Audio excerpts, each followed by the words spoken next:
Hello, everybody. Mitch Jackson. It is Wednesday night, Legal Marketing Live with the always amazing, impressive, and one-of-a-kind Stephanie Liu. Stephanie, how are you doing tonight, kiddo? It's good to see you. I'm doing great. I'm doing great. Fantastic. It's Wednesday.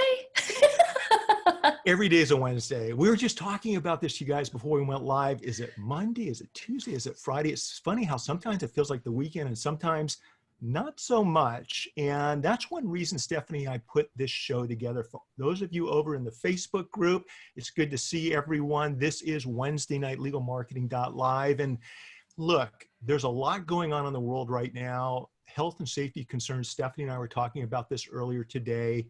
And obviously that's what's important to all of us, right? Your health, your safety, our families, keeping our businesses running, right, Stephanie? I mean, all of the above. And what Stephanie was nice enough to do, you guys, and what I wanted to do with this Wednesday evening show is pivot just a bit from the daily health and safety issues that we're all facing and put on our business hats, okay? Because I think it's really important that we're either proactive or reactive in today's world with everything going on. And what I want to do with our Wednesday night shows is give everybody out there, especially the lawyers in this world, some new ideas, some new approaches to being proactive when it comes to building relationships, building their brands, marketing their practices, not only offline, but also online when it comes to social media and the digital platforms. And I couldn't think of a better way to start off, you guys, than with Stephanie Liu, with live video and some of the things I've watched her do over the years. So before we jump in, let me just give Stephanie a brief introduction. Many of you know Stephanie. She's a friend of mine. She's been on my shows before, but Stephanie is a live streaming and digital strategist. She's a professional. She is an NLP trainer. That is short for Neuro Linguistic Programming, and that's kind of what we're going to be talking about today. And also the co-founder of Leap into Live Streaming Bootcamp, which we're going to talk about a little bit more. She's a gifted speaker, consultant, and marketing expert, and host of lightscameralive.com. Stephanie, once again, thanks for joining us this evening. Thank you so much for having me. I'm excited for this. I always love the questions that you ask, and I love the questions that come in from the audience, because then it's just a different industry from all of the nonprofits and the clients that I have on a day-to-day basis. So it's like, all right, legal people, let's do this.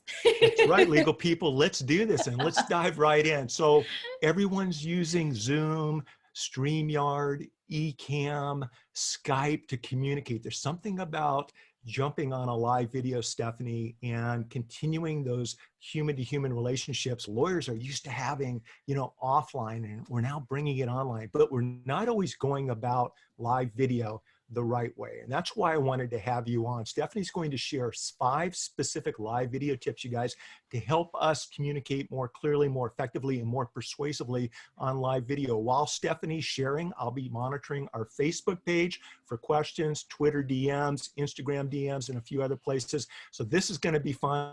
Ask your questions in the comments, DM me with your questions. And Stephanie, why don't we just kick things off? What is the first tip you would like to share with all the lawyers out there in the world who now think it's a good time to start using live video to connect with their clients, with the court, with opposing counsel, and to help close deals? Well, of course. Well, whenever you're talking to someone, whether it's in person or on camera, you want to make eye contact. Eye contact is super important because as soon as someone sees your eyes, they automatically get that oxytocin, that happy brain chemical where they feel like they're actually connected. And the reason why I bring that up is because most people, when they jump onto live video, Mitch, they tend to look at themselves, right? They're looking at themselves just to say, am I still there? But when you do that, when you look down to look at your actual screen, what happens is that you're losing eye contact with your audience. Instead of them actually making a connection with you, they're most likely looking at your forehead. And that's not what you want. What you want them to do is to feel as if they're talking to you. So just imagine as if you're actually talking to your best friend. Ooh, I like that. And my best friend for me is sitting on top of my computer monitor, right? I mean, that's really an awkward way to communicate, Stephanie, right now, so that you guys can, get a sense of what Stephanie's talking about. Right now, Stephanie, I'm looking at you in the eyes on the computer monitor, right? But it doesn't look like I'm looking at you in the eye. For No. example, now I'm purposefully looking at my webcam when I'm talking to Stephanie. She's down here, you guys, but I'm looking up here, and it's unnatural for me, but I think it comes across and helps me connect better as a human being, especially as a lawyer when doing live video, right? Agree. Yes, Yeah. yeah. And what's always helpful too is just to try to have your camera, whether it's your DSLR or your webcam, like right there, like at eye level. And it's going to look as if you're just talking to yourself, especially if you have the DSLR with the flip out camera, right? Because then you can see yourself. But in my Ooh. peripheral, kind of like what you said, Mitch, is I could see kind of like down there where you are.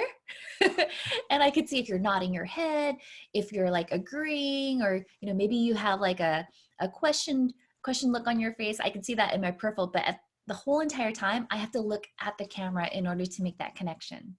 And there's something about doing that that's so important, you guys, which will separate you from all the other lawyers in town. And speaking of some great lawyers, Stephanie, I just want to say hi to Al Gordon and Lisa Wilson, Alicia Kinchlow, and AJ Richmond, and everyone else over in the Facebook group. Joanne, it's good to see you. You guys ask your questions, and we'll go ahead and have Stephanie answer them if time allows. Before we jump to the next tip, Stephanie, when it comes to making eye contact, is there any particular place we want to look when we're speaking to someone else? In other words, I'm looking at the webcam, I'm trying to balance out what's happening over in my notes. If I'm in a legal negotiation, I've got notes. Maybe I've got a client that I'm feeding in on a live video who's feeding me tips or thoughts or feedback on questions. From an NLP perspective, how can I pay attention to the notes over on the side, but also make sure that you feel as though I'm giving you the time and attention that you deserve? That's such a good question. See, here's the thing is that most of the time, whenever we're trying to recall information, naturally we actually look up and to your left, right? Like looking at your left. That's usually where we're trying to remember information, right? So that's like your visual recall. And so what you can do is that if you have Post-it notes or if you're looking at your monitor, just place your notes on that side. Because then when you look over there, it actually feels natural. It doesn't look like you're looking down at your notes, again, doing that whole forehead thing. It looks a little bit more natural. So put your Post-it notes off to the side. That way you're still maintaining eye contact, but you can see in your peripheral what your notes are, what your questions are. Even if you're live streaming, right? Like for eCam, I actually keep my comments on this side of the screen. So that way I could see them in my peripheral. I love that. And so I've got Facebook comments and Instagram and Twitter comments and DMs over on the left side of my screen, and I'm looking at them right now. That's exactly, Stephanie, what you just suggested. I don't know about live video mirroring, whether or not when I'm looking at the left side of my screen, does it appear to you as if I'm looking to my left, or am I looking to your right? It's Because that's mirrored. something when it comes to live video, we need to pay Yeah. attention to, right? Yeah. And that's actually, that brings us to our second point as far as body language. So I don't know if you want to hop onto that. Absolutely. Yeah, so that's a good segue into body language and why it's super important. So first off, is that your body language, what you communicate unconsciously to your viewers is going to be really, really important, Oh, I'm getting right? nervous. Now you got me nervous. Okay. Well, here's the thing is that most people, when they're doing video, is that they kind of only focus up here and they forget about their hands. And here's the thing is that back in the caveman days, it was always important for us to look at somebody's hands because we wanted to know if they were a friend or if they were a foe. And so if you're doing a live video the whole entire time without any gestures, without showing your hands, that actually accidentally triggers the amygdala. That's the fear part of the brain.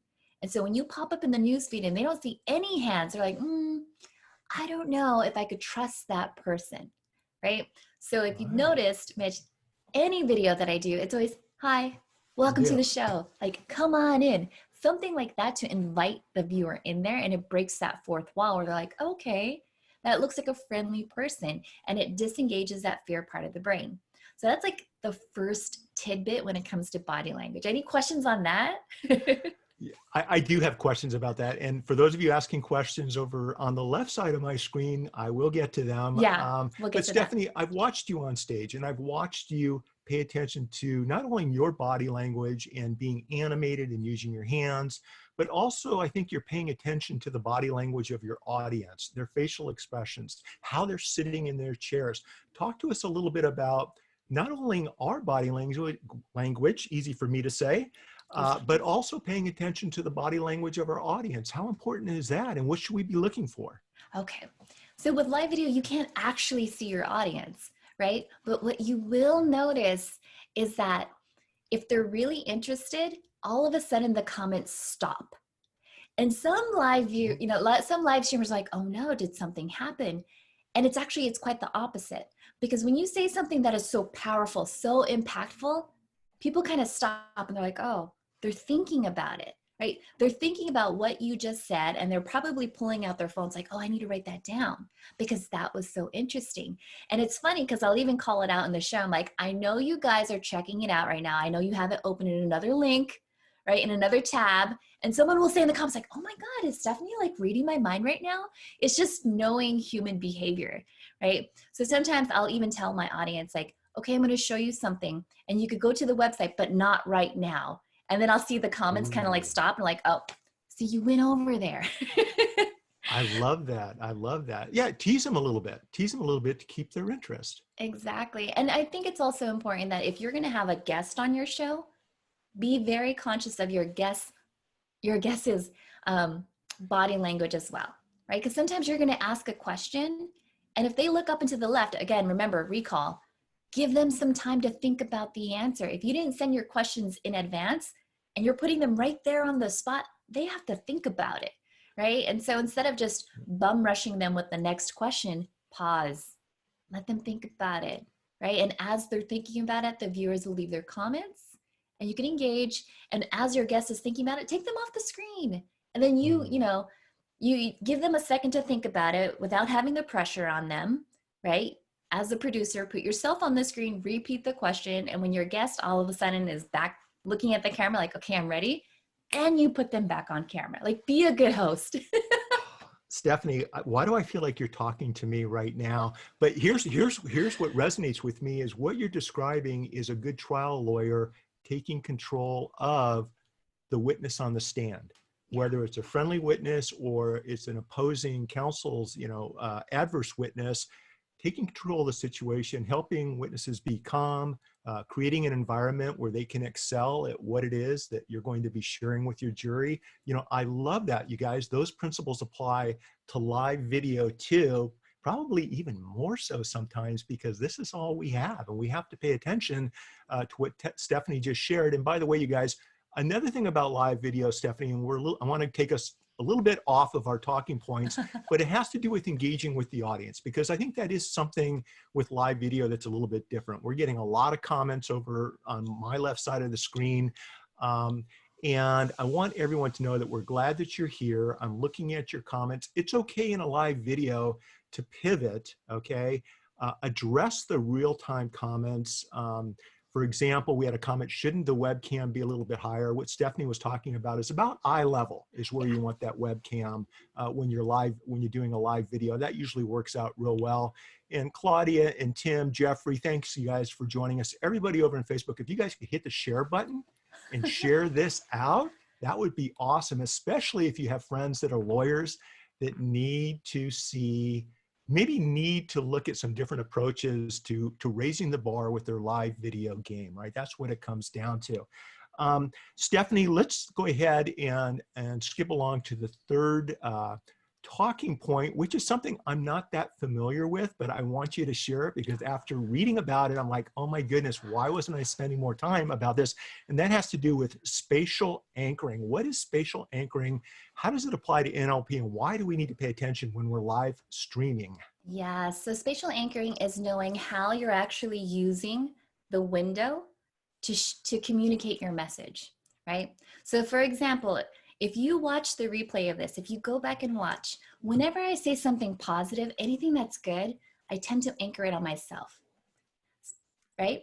If I'm saying, so if I always put my hand right here, or I put it right in front of me, right? Okay. If you want to increase your influence, your impact, and your income, notice how that's always positioned on me. If I ever say anything that's negative, right? You don't want to have like a bad internet connection, right? You don't want to come across as if you don't know what you're saying. I always put it over there. I put it off to the side because I don't want to be associated with that. I want to be associated with what's good. The amateurs go over there and the elites stay right here. Does that make sense? It makes perfect sense. When we're talking to a jury, we have anchor points in the courtroom. When I'm talking about a favorable part of the case, I might be down at the left side of the jury box, someplace that I've actually staked out during what we call voir dire, jury selection. Early in the process, if there's a negative issue I need to discuss, if there's something bad that we need to talk about, I'll go down to the other end of the jury box. And what's interesting is you're telling us that that also works when it comes to live video, maybe just using our hands, for example. In other words, I'm really glad that you're here as my guest tonight. I don't want any live video connection problems during this live stream. Correct. Good, Yes. bad. Oh my goodness, you Bad guys. and good. And here's another That's reason why awesome. this is so important is because for many of us, when we're thinking about before and after in our own heads through our own eyes, we're usually thinking here's the past and here's the present. But because the camera is going to be mirrored, if you're ever talking about like, you know, let's take your live video from unknown to unforgettable, right? Now it's before and after.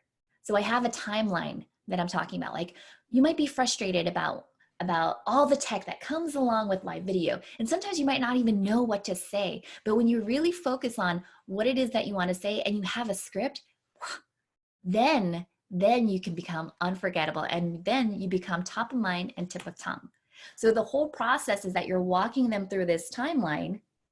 And for me, this is actually my right hand. So this is before and this is after. And that's where I'm always anchoring it.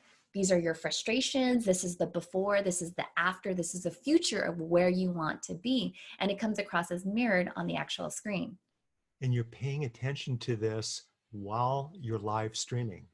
And these Yes. are intentional hand and body movements that we do in court that Stephanie is suggesting we do during our live streaming. It makes so much sense, but until someone tells you to do this, Stephanie, it's not something that a lot of us give much thought to, but I guarantee you we will now. So thank you for Yes. that. Let me just kind of brush upon maybe a related issue, and that has to do with our live streaming backgrounds, our live streaming, what else is in the frame. Now, it's not really an anchor point, but it does have to do with maybe a good first impression or a human to human favorable impression. Talk to us just a little bit about what we should be concerned with respect to our background, other objects in the live video, what's good, what's bad, Yeah. So remember, we've been talking about visual recall, things that you want to remember. So again, for me, in my own body, it's over here, but for you, it's going to be up here. So when I'm designing my actual live video overlay, what you put up here in this corner is going to be really important. So that's going to be your call to action. That's going to be your logo. That's going to be your phone number of what it is that you want to do, because that's going to be easier for people to remember in their visual recall. Got that? So actually, yes, I do. So actually using the space on our screen where, for example, this right here is where the logo would be, something favorable, something I want to emphasize. And over on the other side, depending on my mirroring, which AJ asked a question about, I may not want to have anything over to distract or take away from the point that I'm trying to make. And with respect to mirroring, Stephanie, can you talk just a little bit about, is that something we should be concerned with? Depending on the platforms we're on, should we click the little box to switch the mirror aspect around? Maybe share, I'm see a few questions about mirroring. So maybe if you could just touch a little bit about that. Mirroring is usually going to be really important if you're holding something up. Like if I'm holding this book up, if I look at it right now, it looks backwards. Now, wait a right? minute. Well, just hold it up, because everyone knows that I'm a huge fan of Agora Pulse. Full disclosure, I'm a brand ambassador for Agora Pulse. And I know Stephanie is also on board with the company. It's a great platform, you guys, to help manage your social media accounts. When I'm in court, Stephanie, I had a lawyer lean over. How did you just tweet this out? And I said, well, no, you don't understand. I know it's Wednesday, but Sunday night I set a dozen or two posts, some in Twitter, to go out throughout the course of the week because I knew I'd be in trial. And I didn't mean to interrupt you, but you held up the Agora Pulse book, and please continue. Yeah. So, if you were going to say like, hey, check out my new book, all of a sudden it looks backwards, right? So you want to make sure that you have mirroring turned off. So that way, when they look at it, it actually looks as if it's matching. So when you held the book up, it looked just fine. We could read it. Oh, good. When you're looking at it through your camera, is it reversed? It's reversed for me. It's reversed for you. Is that always the case? If it's reversed for you, does that mean that it's appropriately turned around for the audience on a live video, or it depends? Yeah, it's going to depend on your audience, because when I'm in Ecamm and when I'm in StreamYard. What's Ecamm and StreamYard? Those are both live streaming platforms that allow you to go and broadcast on Facebook, LinkedIn, Twitter, all the different platforms, even YouTube. And it's mirrored that way. And it's funny because you were just asking me before, like, Stephanie, do you go live on Zoom? I was like, I don't go live on Zoom at all. So to know that it's like, it does that for the audience, that's interesting. That's interesting. I try to bring interesting conversations into my live videos, Stephanie. But I also, when you mentioned Ecamm and StreamYard, I do want the lawyers in the audience to know that there are different live streaming options out there besides Zoom, depending on what you're using live streaming for. And you actually have a conference coming up, I believe, affiliated with Ecamm. While we're talking about it, can you just tell us a little bit about the conference? Absolutely. So it's called Leap into Live Streaming Bootcamp. It's a 3-day virtual event, completely free, with over 40 live streaming legends. That's going to help you, right? It's going to help you set up everything as far as your live stream, like how to structure it, how to plan, how to promote. So that way, when you go live, you're not talking to like no one. People are already buzzing about what it is that you want to talk about. We're also talking about how you could repurpose that content. And then you never have to worry about what to post on social media. You could go and use Agora Pulse, schedule it out, and people are always going to be like, wow, Mitch always has content coming out. Like, how does he do that? Yeah, it's not because I work harder. I just try to work smarter. Right? Yeah. So it starts on Wednesday, April 29th, and it goes until May 1st. And again, it's 3 full days. We have tracks for beginners, intermediate, and advanced. And then you're all set and good to go. And unless I'm wrong, I believe the link is leapintolive.heysummit.com. You got it. Is that it? So you guys, I'll put this in the show notes, in the comments, wherever you're watching this, but it's leapintolive.heysummit.com. So that's going to be cool. I looked at some of the presenters. There's so much we can learn from just watching people that have been doing this for years and years and years. And frankly, that's one reason I wanted Stephanie on, because I know she's a true professional. I've watched her shows. I know that she's good at what she's doing, you guys. And I think you'll all agree with me that she's dropping value bombs right now. So Stephanie, thank you very much for that. Now, here's my favorite part about live video: the ability to tell stories that not only are entertaining and engaging, but if you tell them right, they can persuade your audience and empower your audience to take that next desired step. Talk to us a little bit about storytelling and live video. Okay. Well, when it comes to storytelling, especially if you're going to overlay it with NLP, there's usually 4 stories that we tell. And we usually tell the different emotional states that we want our audience to be in. So sometimes, especially when I'm talking about live video, I talk about a story that got me really, really frustrated. And then I wanted to give up. And then I started to focus on my goals. And once I focused on my goals, I saw all of the opportunities.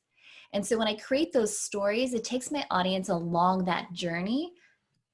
And then they're like, wow, I could do this. I want to do this. So just telling them that story throughout that whole entire thread, it gets them through like, should I do it? Should I not do it? To like, I so want to do this. Like you've activated that part of their brain where they're ready to do it.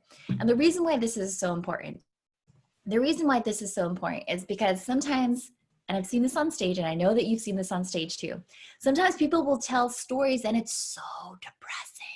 It's so depressing and it's so sad. And it never takes them out of the state to being motivated, to being curious, to want to take action, that they've now depressed the whole entire audience, right?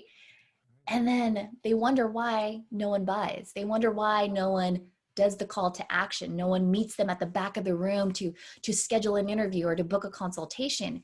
And that's why stories are so important. It's not just about like, okay, I'm going to tell a story and here, this is what I did and this is how I did it. But you have to take them through those emotional states, because when someone's thinking about buying your product or your service, what emotional states are they going through? Maybe they're frustrated because them trying to go live on their phone isn't doing what it is that they want to do. Tell a story about that, right? And walk them through that. And now they have that connection with you. Are there any NLP keys or talking or things that we can pick up using NLP approaches to get a better idea of what type of story we should be telling to a particular person on live video or a particular live video audience? What should we be looking for? What you should be looking for as far as what stories to tell? Honestly, it's a four-phase approach. Like what are the stories that you want to tell to get people through that buyer's journey? That I'm just going to overlay that on top, because Sure. that's going to be the customer journey. Sometimes when you hear people on stage or even on camera, they're always talking about like win, win, win, win, win. And you're like, okay, but that doesn't feel like me. Like that's, I'm not that person. I'm not that target audience at that point. Does that make sense? So It does. It you does. have to make that connection where they find a common denominator with you, that they've felt that emotional state and now you're walking them through to checking out basically at that point. The other thing that you could do with NLP that I love are the open loops, right? Tell So us about that. sometimes I will tell a story and then I'll break it off at like the climax point and then I'll get into the content. And that what happens is that your brain is consciously thinking like, wait, you didn't close that loop for me. And so now time has been suspended and they're still going to pay attention to you. They're going to be on the edge of their seat for the whole entire conference or for the whole entire live video. And you get That's this. okay. That's good. That's what I love about live video. Embrace it. The blueberry muffin just got taken out of the oven. Okay, thank you. We made blueberry muffins and they just got out of the oven. I hope you made enough for everybody. Yeah. So, I mean, that's another good point, right? So I'm telling you of like the importance of open loops, and then you stop and they're like, wait a second, you're just about to tell me about open loops, but now you're talking about blueberry muffins, and they're still waiting for it. Right. And so when you break off that story at the beginning of your live video and then get into the content, and then at the very end, then you close it, it makes it so much easier for them to remember, because stories are much more rememberable versus facts and figures and numbers. When you tell them a story, it's there, and then they can repeat it to the next person. I love that. Stories are what have helped make my career, Stephanie, especially in the courtroom. And it's not, look, we're not born learning how to tell a story. It's something that we can all learn. And I don't know if you know Chris Lemma, but Chris was a guest of mine last week. He's a long-term friend, and he talked about the art of storytelling. And Stephanie, it was such a great live video and podcast, because Chris actually talked about what you just mentioned. Maybe start with the end in mind, get the audience on the edge of their seat, get your live streaming audience at the edge of their seat, and then take them back in time and walk them through how you ended up getting to that point. Right. And it's interesting also how you mentioned focusing on keeping things fresh, exciting, entertaining, and moving forward, instead of being someone that's telling a sad story, right? And bringing everybody down. And on live video, you often don't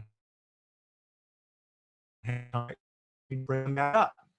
So you want to keep your topics and your stories exciting, assuming that's the type of topic that's appropriate for your live video. But pay attention to that. And the reason that's important is I've seen a lot of people talk about really negative things because they know the other person's going to say, oh, that's just terrible. Tell me more. And what you have to understand is, and Bob Berg said this well in his book, people will, and I'm paraphrasing, people will listen to your problems, right? But when it comes to doing business, when it comes to making that sale, people will act upon what's in their best interest, what's going to solve their needs, what's going to fix their problem. And you want to be able to separate the two, especially when you're on live video. Something else just happened that happens all the time right now with live video, and that is we have family members coming in. We're all working from home right now, right? And my kids are older, so that's not going to happen. But talk a little bit about embracing real-time situations as they happen on live video, and how that can be a powerful tool, a powerful thing to make your live video even more memorable. I have a feeling people are going to talk about the blueberry family as opposed to anything else we've talked about today, right? We have to embrace these moments. You know, that's the thing about live video is live video feels like improv, right? And you just got to roll with it, and you just got to keep going. And one of the things that happened is I had Luria Petrucci on the show. She's like another live streaming legend, and she's one of the speakers for Leap Into Live Streaming Bootcamp. And in the middle of the show, something happened with her internet. She got cut off on the call, right? Completely disappeared. And she was in the middle of telling a story. So that was like another open loop. Like everyone was in this open loop. And they're like, well, how are we gonna get her back on the show? Well, knowing that she and I were both professionals, I did what I said earlier. I took her off the screen because the Skype logo was showing there. I took her off the screen and I took over the show, and I just kept talking. And I started engaging with the audience because I knew that she was going to come back. And you got to keep your composure. You got to keep cool, right? And so she called back into the show, and then I just put her back in there, and we just kept going. And that's something that you have to be comfortable with when you're a live streamer, right? There's no moment where you could be like, oh my gosh, like what's happening? Like freaking out on camera and having a meltdown. That's not going to help, right? So you have to stay cool, calm, and collected. And I think when you've practiced it for so long, like you know what buttons to push, you know exactly what to say.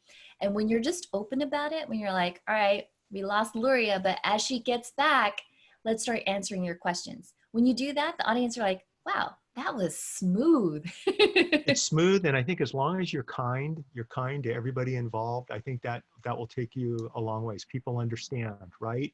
And just for those of you watching, I do want to get to your questions, and we will get to your questions. We have one more of the 5 tips that Stephanie is going to be sharing with us. Stephanie Liu, who is a live streaming and digital strategist and expert, a longtime friend, gifted keynote speaker and consultant, NLP trainer.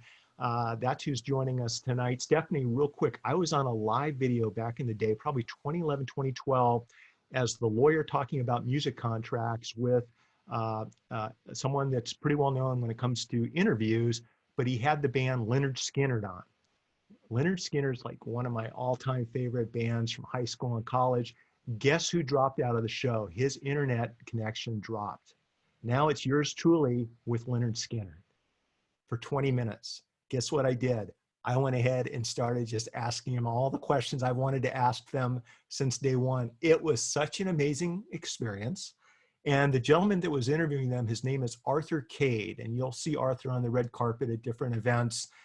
He has a couple of different live streaming shows, but it was cool having a chance to get to know the band and to chat with them, where it was a moment that you just couldn't plan, right? And these things happen. And to this day, I'll never forget that 20 minutes and meeting the band. It was awesome. So speaking of awesome, your 4 tips with paying attention to our where we're looking during our live videos at the webcam, about eye level. Number 2, paying attention to our body language, using your NLP techniques with where we're placing our hands, what we've got in the frame. Number 3, spatial anchoring. Number 4, telling good, persuasive, empowering stories that allow our audience to give themselves permission to take action. And number 5, you have a term here, representational systems. What in the heck is a representate? Say it for me. Representational system. Thank you very much. I like the way you said it much better than me. What is that, and how does that apply to live video? Representational systems, that ties to our actual communication, how we communicate. So the things that we experience in our life, like if I were to ask you, tell me about your last vacation. There's certain aspects about that vacation that you're going to tell me. You're probably going to tell me something visual, like, Stephanie, I saw the blue ocean water and it was sparkling, right? You paint a picture for me using visual keywords. Or you might say to me, Stephanie, I heard the ocean waves just crashing along the beach, and it was the most peaceful sound I ever heard. Those are auditory keywords. Or you might say, well, I walked along the beach and when my toes just sunk into the sand and I could feel the cool breeze brushing against my skin, that's kinesthetic, right? Or it could be auditory digital. It's like, it was such a great experience. I saved so much money and our itinerary was jam-packed with all these different things that we could do. It's very process oriented, right? When you listen to how someone communicates, you can understand what their communication style is or how they represent experiences in their head, right? The thing is that when you're on live video, you don't really know what your audience's representational system or their communication style is. So when you're telling a story, use all four of those different senses. Tie in the visual. What's the auditory? What's the kinesthetic? How does it make sense?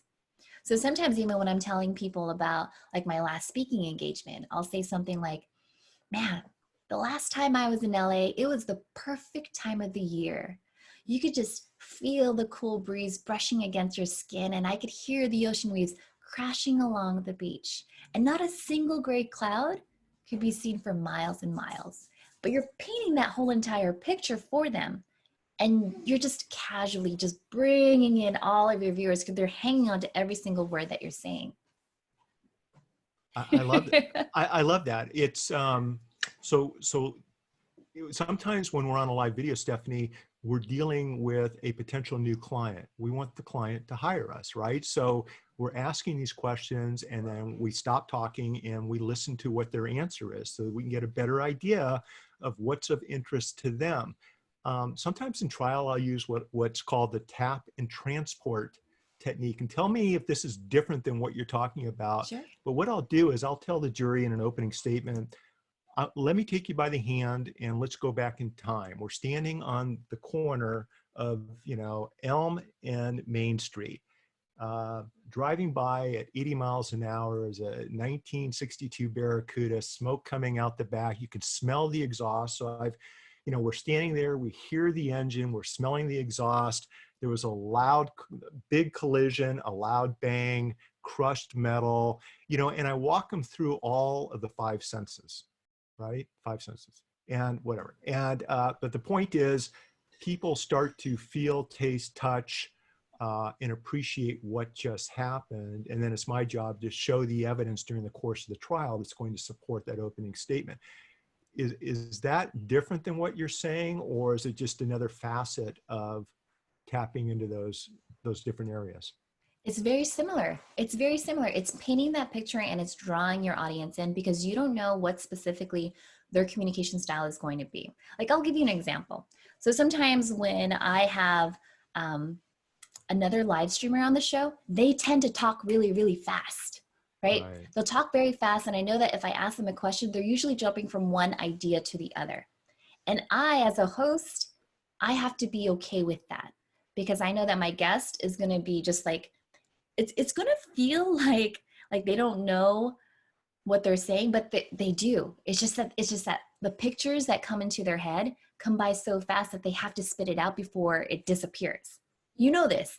We have like our favorite speakers, whenever they're speaking on stage, they speak like so fast, right? They do, yeah. But there are some people that are auditory learners where they want to hang on to every single word that you say. And if the entire time you're talking so fast, they just give up.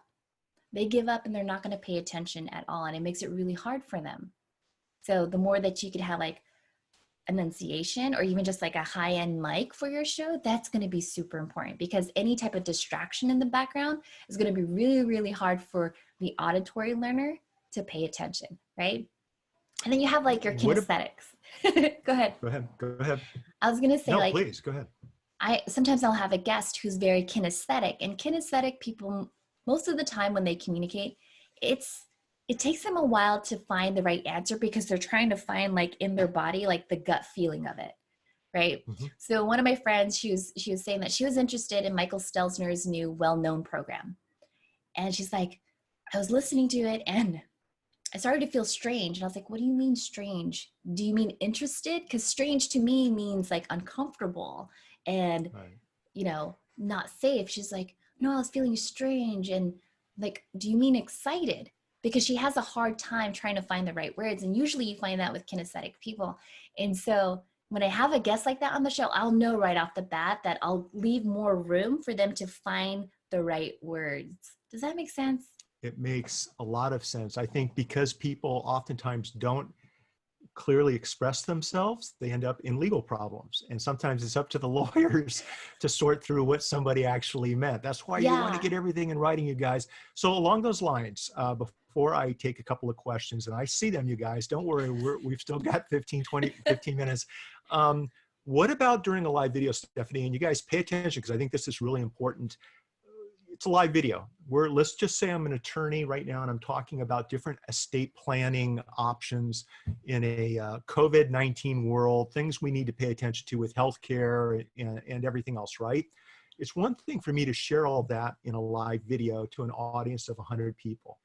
Maybe I also want to make available to that audience a link to a written blog post. Maybe I want to make available to that audience a link to a podcast episode that talks about the same content for the same reasons that you're just describing. Because when I see our mutual friends on stage talking this fast, I'm sitting there just enjoying the entertainment. I'm not trying to digest the information. That's not the way my brain works. I'm looking for a blog post, a handout, something I can look at later that night to really dive down deep into the information that they thought they were sharing with me from stage, but they weren't. Yeah. Right? Share different methods of And that's the beauty of live video, is that I don't know if you guys are repurposing your videos, but I could repurpose one live video into 26 different pieces of content that caters to every single one of those audience learning styles. So as you said, it could be a blog post that's more detailed. It could be a PDF that they could print out, like a checklist, one by one. This is how to set up your show. Or it could be a podcast, right? Where they could listen to it on their way to work, where they have zero distractions. Although these days we're at home. which are my favorite though, Stephanie. This is it's good being home and just having a very transparent, real relationship with our client, with opposing counsel. Just be accommodating to people.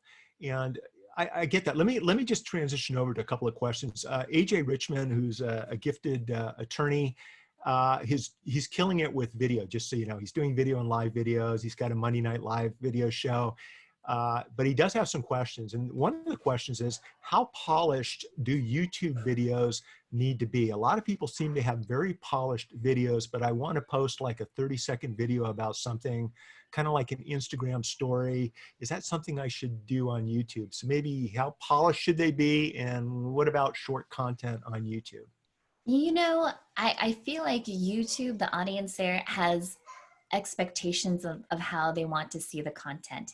And because there's so many content creators out there that you and I both know, Owen Video, Sean Cannell, that are absolutely crushing it, I would go a little bit further with the content that I create there, because you're competing with other content creators. You're competing as far as like your thumbnail goes, right? Because if you have a captivating thumbnail, then people are going to click into it. You mean like this? What do you mean thumbnail? Talk to us what you mean about a thumbnail.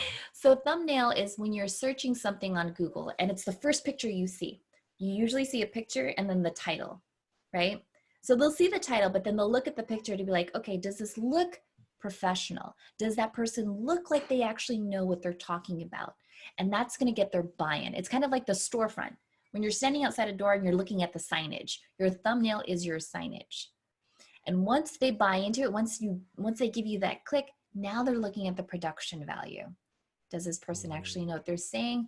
Are they going to deliver their content to me in a way that's going to be engaging and answer my question, right? Because there are points where you could have a video that has a super long introduction video and people are like, what is that about? Like, I was just here to get the content. Or if you're doing a 30-second video and the audio is off, I would say YouTube viewers are very unforgiving with bad audio quality. Absolutely. I'll second everything Stephanie just said. Well, and let's talk about quickly, jumping right to the point. One of the challenges I see lawyers making when they're doing recorded videos or live videos is they'll spend 2 or 3 minutes talking about who they are, what type of law they practice, the awards they've gotten. And then after, like I said, 2, 3, 4 minutes, maybe longer, they'll start to get into the content of the show. And what I tried to do, for example, with tonight's show is I intentionally tried to start off as fast as I could once we went live. I want to capture the audience's attention. For the lawyers out there doing live videos, Stephanie, what are your thoughts with how should they start their live video off in an effective fashion? Yeah, I usually do what's called the format formula. It's the why, what, how, and what if. And you could do it in 15 seconds, right? Ooh, give us an So, example. what is the show about? Why is it important? How is this going to change my life? And if I can't tune in, how do I get the rest of the information? So, for example, hey everyone, this is Stephanie Liu. And in this episode, we're talking about what? We're talking about how you could show up on camera so you could go from unknown to unforgettable. And how this is going to impact you and your business is that it'll get you on a first name basis with key decision makers, right? The reason why it's so important is because if you don't do live video, well, then your competitors are. So if you can't tune in today, then go ahead and leave the comment and we'll go ahead and come back and give you the link to the replay. Pretty simple, pretty easy. No, that's so powerful. And it's so good. If you don't mind, can you go through those 4 steps again? What is that? So I usually do, what's the show about? What's the show about? What's the show about? Why is it important? Why is it How important? is this going to change my life or my business? And if I can't tune in, where do I get the rest of the information? You say that in the first 15 seconds of your video, everyone will know what you're talking about and will decide in that split second, do I want to pay attention now? That's gold. That's gold. You guys, those of you watching on the different platforms, that's gold right there. And Stephanie, that's something that I wish we had started off the show with, because wouldn't you agree? You've watched lawyer videos and lawyer live videos. We tend to have, like I'm doing right now, we spend way too much time saying what we need to say. We need to break it down, keep it simple, and get right to the point, right? Keep it interesting, keep it engaging, unique, and memorable. I mean, yeah, right there, you guys. I've got a question at Instagram DM. It talks about, are you able to, I'll paraphrase, are you able to, Stephanie, what are your thoughts when shooting a live video with thinking at the same time, you know what, I'm going to rip the audio and turn it into a podcast? Is that a good idea? Is it a bad idea? Should you talk to the person you're interviewing or engaging with ahead of time to position your potential podcast down the road to being something that people can listen to without having to watch the live video? Pros and cons. Absolutely. I think that if you do plan on repurposing your live video into a podcast, then you have to be very, very mindful in the structure of your show. And the reason for that is because my show is a lot of screencasting. That means I'm sharing my desktop, right? And I'm walking them through steps.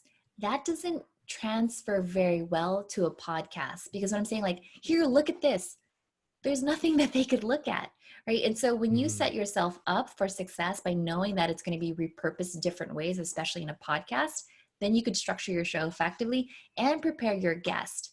Because if your guest was like, oh, well, I was just going to share my screen, and then, every now and then they say, and then you click here and then you click there, because that's right. That's not going to make sense. So for the trial lawyers out there, the analogy is at time of trial, we have to make sure the appellate record's clear. When you, in trial, Stephanie, the evidence doesn't go up to the appellate courts. All they're doing is looking at the written transcript that's taken down by the court reporter. So unless you describe everything on the record, they're not going to have a clear transcript on appeal. And what you're sharing with us is, for us as lawyers, think about approaching these issues from the same perspective, you guys, so that your audience listening to the audible or the audio podcast will understand what it is you're doing. When you screen share, when you're doing your presentation, Stephanie, what platforms are you using to do that? So when I'm screen sharing, I personally use Ecamm Live. Yeah, okay. So I use Ecamm Live for screen sharing. If I have a guest on the show and I want them to share their screen, then I use StreamYard, because it's easier for them to do that. It's just like a click of a button, and then they could share their screen and they could see, both of us could see at the same time what they're sharing, which is kind of harder to do in Ecamm. It is. I'm using Ecamm right now, you guys, and a lot of you have asked me to do the green screen with the video or We usually have a picture of our office lobby, Stephanie, so that when clients do meet us at the office, it's consistent with what they've seen on live video. But this is eCam that I'm using what's called a virtual cam. And maybe I'll let you explain it, what a virtual cam is and how we can use that in our live videos, whether it's on Zoom or maybe one of the other platforms. It's pretty cool. Yeah, so in eCam, you have this window and you could set up your overlays, how you want it to look like. You could pull in your guests, you could pull in your music if you wanted to. If you wanted to have an intro video, an outro video, or even like a customer testimonial, you could include that in eCam. And then what happens is that it's kind of like mirrored into a virtual camera that you put into Zoom, and then you push it out. Yeah. Super easy, super easy. Yeah. Oh, sorry about that. I didn't mean to distract you. I was just showing everyone how easy it is to just go into eCam and bring up different items. So you're using eCam to do that, you're using StreamYard to do one-on-one consulting and different client consultations. And if any of our audience members, Stephanie, would like to reach out to you, if they want to attend the eCam live conference that's going to be coming up, what's the best way for them to reach out? And by the way, you guys, for all the trial lawyers out there, I've been telling Stephanie for a year now, we need help with our NLP approach to picking juries, to interacting with our clients, to engaging witnesses at trial. The things that you're doing, Stephanie, are exactly what I think good trial lawyers need to embrace and learn when it comes to mediation, arbitration, and trial, just so you know. So if any of the trial lawyers want to reach out to you for consulting, or anyone that wants to, improve their live streaming game, what are the best ways to reach out and connect with you, especially, at this time over the next couple of months? Absolutely. So the best place to find me is at lightscameralive.com. You can send me a message there, whatever it is that you need help with, whether it's media coaching or how to step up your live stream. That way you come across more professional, then we can do that as well. And as far as the Leap into Live Streaming Bootcamp, I am so excited about that. I want you there. So it's ecam.live/bootcamp. It's probably easier to remember. And then it's free. It's 3 days, again, 40 plus live streaming legends that will help you set up your show, figure out how to structure it, how to get some of the most amazing guests, and how to repurpose your content, kind of like what we were talking about before. And what I'll do for those of you listening to the podcast, the audio only version of this show, I'll make sure, you guys, that the links that Stephanie just described are in the comments and in the show notes. So when you come back from your run or your workout or whatever it might be, those links will be here for you to click and go to, just to keep things simple. I'm trying to walk my talk. I'm trying to do what you're telling me to do, Stephanie. So hopefully I'm pointing to the right side of the screen, right? The good side of the screen and not the bad side of the screen. You guys, this has been the first Wednesday night Legal Marketing Live show. I am so happy that Stephanie Liu was our special guest tonight. Stephanie, thank you so much for joining us. It will be available via recorded video, you guys, so check it out at mitchjackson.live. We have the amazing Harlan Schillinger joining us next week. He is a legal marketing legend, Stephanie. He's like one of the first guys to show lawyers how to market their firms. I mean, like, he's a legend. So he's going to be joining us next week. And I think some of our friends, Stephanie, would benefit from listening to some of the more traditional marketing approaches that some of these firms are literally spending millions of dollars a month. That's not a month to do, okay? Because they work. And I think we could take some of these approaches and bring them onto the digital platforms. That's what I'm getting at. Oh, that's awesome. Yeah, it is awesome. So I can't wait to have Harlan on the show. Stephanie, thank you very much. Nothing but good thoughts, safety, and sanity your way, okay? And if there's anything you need from me or anyone else that's watched tonight, I think all you need to do is reach out, and we're going to be here for you. Thank you, Stephanie Liu. I appreciate you. Absolutely. Thank you all so much. And I can't wait to see you guys in the boot camp. Yes, that's going to be awesome. And I'll share the link. All right, you guys. Bye-bye. Good night, everybody. Good night, Stephanie.